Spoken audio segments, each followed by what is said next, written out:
Não há democracia, não há Estado de Direito nas áreas comandadas pelo crime organizado.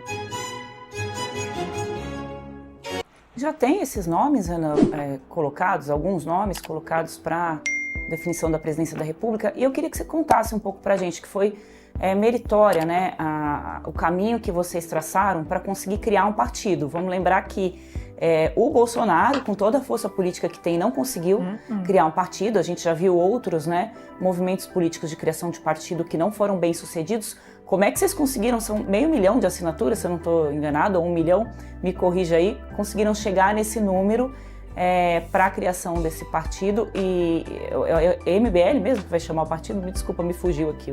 Missão, é isso? Missão, Missão, isso.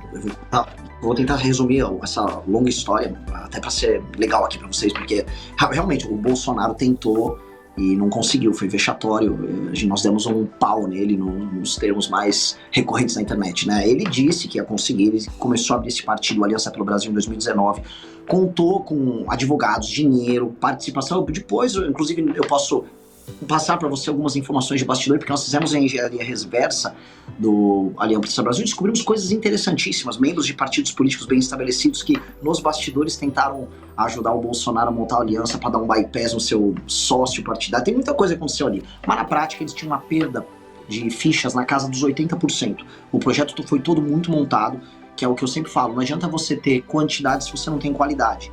O Bolsonaro tinha muita gente apoiando, o bolsonarismo é muitas vezes, ele tem muitas ordens de magnitude maior do que o Movimento Brasil Livre, mas nós somos mais inteligentes, mais organizados. É como comparar o mandato do Kim, vocês podem ter as suas discordâncias sobre a linha ideológica do Kim eventualmente, mas a gente não pode negar que ele tem mais relatórios aprovados que todos os deputados da direita, ele tem mais projetos aprovados, mais coautorias.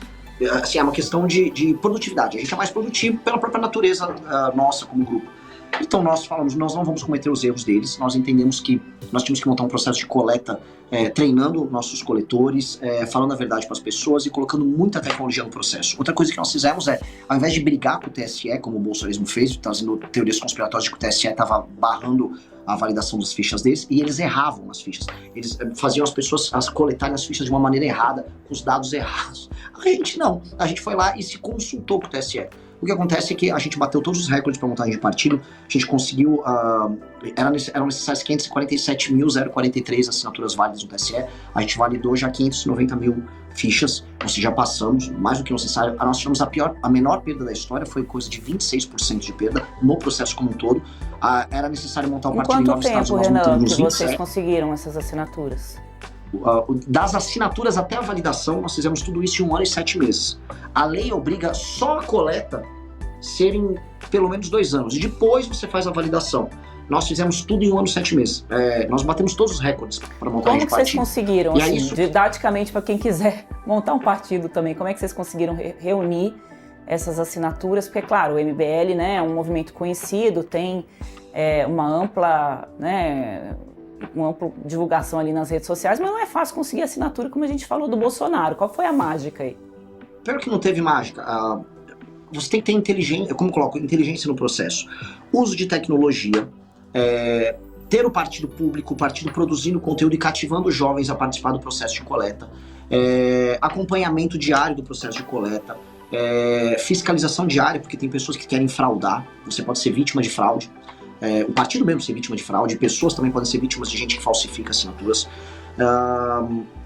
Relação boa com o TSE, não relação boa no sentido patrimonialista da relação boa, né? A relação formal, correta, é entender o regramento e o funcionamento do TSE e dos cartórios, instruir os cartórios a como proceder com a validação das fichas, porque são milhares de cartórios eleitorais no Brasil, muitos não sabem como faz isso, muitos não entendem como é que é o processo. Uma equipe jurídica sensacional, que nós tivemos que cuidar de mais de 11 mil processos, porque toda validação de ficha se torna um processo, um PJE dentro dos cartórios, isso vai para o TSE. É um processo muito grande, uma equipe logística sensacional. Então, todo mundo fala, montar um partido é um processo de dezenas de milhões de reais. Nós gastamos muito menos do que isso, e a dica para todo mundo, né? Naturalmente eu não quero que meus concorrentes montem partidos, não vou dar cursos para eles, mas a dica é, não seja óbvio e não pense que quantidade é tudo. Seria isso. A gente tem no Brasil, eu estava tentando pegar uma cola aqui rapidinho, eu vou falar de cabeça, tá? Uns 36, 40 partidos políticos. o que o MBL, movimento, como é que chama mesmo? Desculpa. Brasil Livre. Não, Brasil o Livre. nome do partido. Missão. Eu vou decorar, eu prometo, até o fim do programa. O que o Missão vai fazer de diferente, Renan, dos outros partidos que deveriam funcionar como um filtro, né, para lançar os candidatos? Você falou aí, né, fez críticas aí ao Ciro Nogueira, outros parlamentares ali do Centrão. Eles só se tornam candidatos porque tem partidos, né, que oferecem a legenda para isso. Depois também tem o eleitor que vota, né? Então a gente vê muita gente entrando na política por falta de filtro desses partidos. O que o MBL, o Missão, vai fazer de diferente? Quais são os princípios de vocês para não virar mais do mesmo? Perfeito. Olha só, eu começo já, toda vez que me questionam, mas Renan, temos muitos partidos no Brasil. Nós temos no máximo 5 partidos políticos no Brasil. O que a gente tem são dezenas de cartórios que não tem nenhum esquema programático, não tem ideia, não tem vinculação ao programa. O que eu coloco para os espectadores aqui do Metrópolis é o seguinte desafio: tente me falar qual é a diferença programática entre o PP, o PSD, o MDB, o Republicanos, o União Brasil, o PL, Podemos, o PSDB. Não existe diferença programática nenhuma. Todos eles são mais ou menos a mesma coisa e os partidos são apenas cartórios em que projetos políticos locais se inserem, obtêm uma autorização e fazem basicamente o mesmo jogo, que é participar das eleições, compram o voto na base social, base popular, usam esse voto comprado para chegar numa posição, obtêm emendas de deputados federais, desviam um pedaço de emenda, esse dinheiro desviado é usado para financiar a campanha e a roda fica girando. São complexos, é um maquinário político de Centrão. Este aí é o grande problema político brasileiro e toda vez que falam em reforma política não citam isso, que é o maquinário da compra de voto da política brasileira. Quem toca esse maquinário? Não é o Nicolas e tampouco é a Erika Hilton, nem o Kim Kataguiri, que são políticos que têm voto de opinião.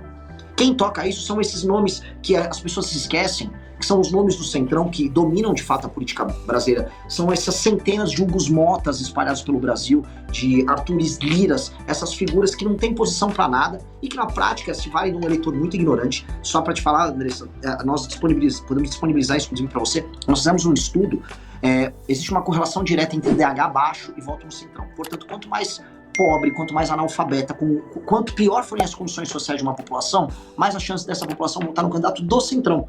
Em geral, o cara de direita fala, vai votar no de esquerda, ou de esquerda fala, não, ele vai ignorante votar no de direita. Não, as pessoas mais humildes vão votar no candidato do Centrão.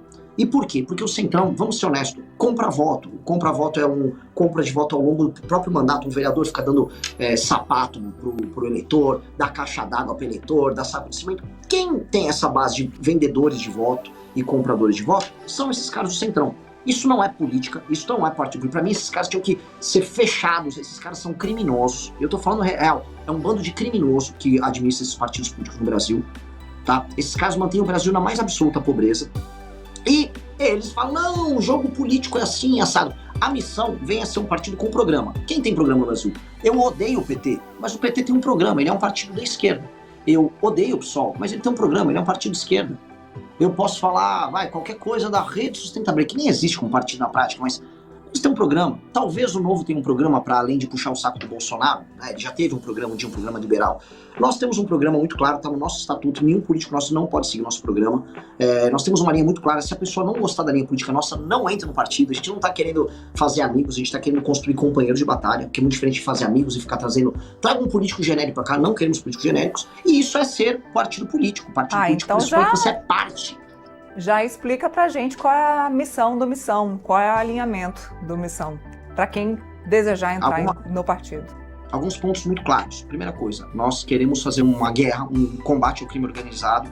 E quando eu falo a guerra ao crime organizado, eu não estou citando aqui uma metáfora, é literalmente uma declaração de guerra do presidente da República, estipular que os faccionados, especialmente a liderança do crime organizado, sequer brasileiros são, ou seja, a implementação de uma tese do pensador jurídico alemão Günther Jacobs, que chama direito penal do inimigo, que é a ideia de que, faccionados, membros de grupos terroristas e congêneres, não são detentores de direitos fundamentais e preceitos básicos que cidadãos comuns brasileiros como eu e vocês temos e devemos ter. Agora, quem é faccionado, não. Um faccionado não pode. E você tem que ter um direito muito duro, muito firme e muito célere, muito rápido com ele. Para que a gente o Estado brasileiro retome os territórios que estão na mão do crime. Coisa de 20 e poucos milhões de brasileiros, 23 milhões de brasileiros vivem em territórios dominados pelo crime organizado. insira os mais pobres economicamente na economia formal brasileira, libertando eles desse julgo. Ou seja, você não consegue levar serviço público numa região dominada pelo Comando Vermelho. Então não dá para ter até o presidente da República, boa. né? A gente deu uma reportagem aqui na minha coluna do meu colega André Chalders mostrando que o presidente da República precisou pedir autorização para o Comando Vermelho para poder entrar numa localidade aí em São Paulo, né? Você vê o absurdo que se chegou, né? Quando o Estado reconhece, né, que ele não manda mais naquele lugar, e se o presidente da República precisa pedir autorização, chegaram a esse ponto, imagine o cidadão que mora ali, né? Exatamente, e assim, isso aconteceu na favela do Moinho, aqui em São Paulo. Praticamente é um lobby, não praticamente, né, assim, sem querer elogiar aqui, mas alguns jornalistas estão denunciando isso faz tempo, né, que é um lobby muito claro com ONGs e com instituições que já estão atuando no Poder Legislativo e no Poder Executivo para cuidar dos interesses carcerários dessas facções. Então, o nível de infiltração, eu gosto de falar assim, existe a infiltração horizontal, que é a territorial. Você olha no mapa de maneira horizontal aqui e você vê as áreas do Comando Vermelho, ADA, PCC, etc. Agora, existe infiltração vertical. E qual é a infiltração vertical? É nas instituições. Comando Vermelho entre instituições no Rio de Janeiro já. Agora, o PCC, todo mundo sabe que tem promotor que tem relações estranhas com o PCC, você tem políticos com relações estranhas com o PCC está tentando infiltrar juízes para prestar concurso, o PCC tem nomes, eu vou colocar aqui, né, enfim, sou eu falando, né, naturalmente não, o programa que não se responsabiliza, todo mundo sabe que o PCC tem uma estranha relação com o Porto de Santos. Então, essas coisas acontecem aqui, e esses caras têm que ser extirpados da vida, do convívio brasileiro. E o termo tem que ser extirpado, ou presos, ou mortos em conflito, como tem que fazer com qualquer organização que é terrorista. Segunda coisa, nós temos aqui nas regiões... É nesse contexto, Renan? É nesse contexto. O prender ou matou é a ideia de que sim, você só vai combater faccionário ou prendendo, ou, se ele resolver revidar, levando a óbito. Não existe outra forma de enfrentar um grupo terrorista ou uma facção criminosa. Porque essa ética que eles possuem uma ética muito particular. É uma ética muito pior. É uma ética que uma menina que vive numa comunidade, numa favela, se uma menina bonita ela chama a atenção de um traficante, vamos dizer, o destino dela não será muito bacana se ela tiver uma opinião própria sobre isso. As pessoas que vivem sob o jugo deles, se não pagarem o serviço que eles agora estão oferecendo de gás, de internet, o destino de um comerciante não será muito bacana. Qualquer um que não se submete a eles não tem um destino muito bacana. Não há democracia, não há Estado de Direito nas áreas comandadas pelo crime organizado. Então esses caras têm que ser destituídos das posições deles numa guerra. E numa guerra ou você prende ou você mata. A ideia de que eu vou reabilitar um comandante do Comando Vermelho ou um membro, um contador do PCC será reabilitado. É uma ficção que foi criada, é uma ficção que tem na cabeça dos brasileiros. E essa ficção tem que ser retirada, a ficção que fica lá no Instituto Igarapé com a Ilona Zabó, o Fórum Nacional de Segurança Pública, apareceu uma atriz da Globo e falou, viva Rio. Isso é papo furado, a gente está acreditando nesse papo furado há 30 anos e os caras estão ocupando nosso território. Mas isso é só uma faceta. A missão da missão, além disso, como eu falei para vocês do Ciro Nogueira, como eu falei do Centrão, é mudar o sistema de incentivos que faz com que a política brasileira seja apenas um instrumento de roubo. Por exemplo, todo mundo sabe que um deputado vira deputado porque ele vai obter no fim do dia recursos para o partido, recurso de fundo partidário, fundo eleitoral, e emendas que ele vai mandar para a base e vai sustentar um ciclo vicioso de compra de voto e de propina e financiamento de aliados com dinheiro sujo. Essa é a base da política brasileira. 90% da política brasileira acontece nesses termos. Isso é sabido, todo mundo sabe disso, especialmente nos interiores. Nós temos que mudar o sistema de incentivos. O sistema de incentivos tem que mudar. Um prefeito, ele não pode chegar lá sem nenhum indicador, sem uma meta de saneamento básico, de educação, de segurança, e aí ele vai para uma reeleição. Não dá para um prefeito ir para uma reeleição sem ter cumprido uma meta básica e o partido dele ser premiado com um fundo partidário eleitoral porque esse prefeito depois apoiou um deputado. Um prefeito que não cumpre meta, ele tem que ter os direitos políticos dele cassado. E na forma de incentivo, nós temos que fazer com que os melhores prefeitos do Brasil, aí sim, um prefeito que trouxe indicadores objetivos de resultado para o município, ele gera recursos para o fundo partidário do partido, ou ele está, vamos dizer, autorizado a receber emendas, ou que seja, temos que alterar o sistema de incentivo da política brasileira, senão a gente vai ter uma desigualdade regional bizarra, né? Os piores gestores públicos estão nos lugares com os piores DHs, mantendo as pessoas mais pobres, e a gente não altera isso. E aí, paralelamente, esses estados mais pobres elegem senadores, que é desproporcional pela lógica federativa do Senado, deputados que também são desproporcionais porque a divisão é errada, E aí o Brasil produtivo fica na mão de um Brasil improdutivo e corrupto, que é o Brasil do Ciro Nogueira. E ainda querem falar pra gente que a gente tem que apoiar o projeto do Tarcísio, tem o Ciro Nogueira, porque o Ciro Nogueira vai mudar o Brasil com alguma coisa. Ele vai mudar o bolso dele. Desculpa, entre o Tarcísio, imagina, entre o Tarcísio e o Lula, qual é a melhor opção? Digamos que só tenham os dois. A melhor opção é a opção do Partido Missão. Eu não vou pensar mais como uma mentalidade de... Não estou te dando essa opção de dar um caminho, de tucanar. Tarcísio e Lula, só tem os dois. Eu vou lançar um candidato que vai... O meu candidato vai estar no segundo turno. Eu não vou aceitar mais essa vida. Eu quero que o Tarcísio e o Lula vão pro inferno. Naturalmente, o Tarcísio é muito melhor do que o Lula, se você quer ouvir isso. Mas eu não vou trabalhar com essa hipótese. A gente não montou um partido pra perder e trabalhar com a hipótese que eu vou apoiar ou o projeto porcaria do Lula ou o projeto porcaria do Tarcísio. No fim do dia, o projeto do Lula vai ser o projeto dos caras do Centrão. E o projeto do Tarcísio vai ser o projeto dos caras do Centrão.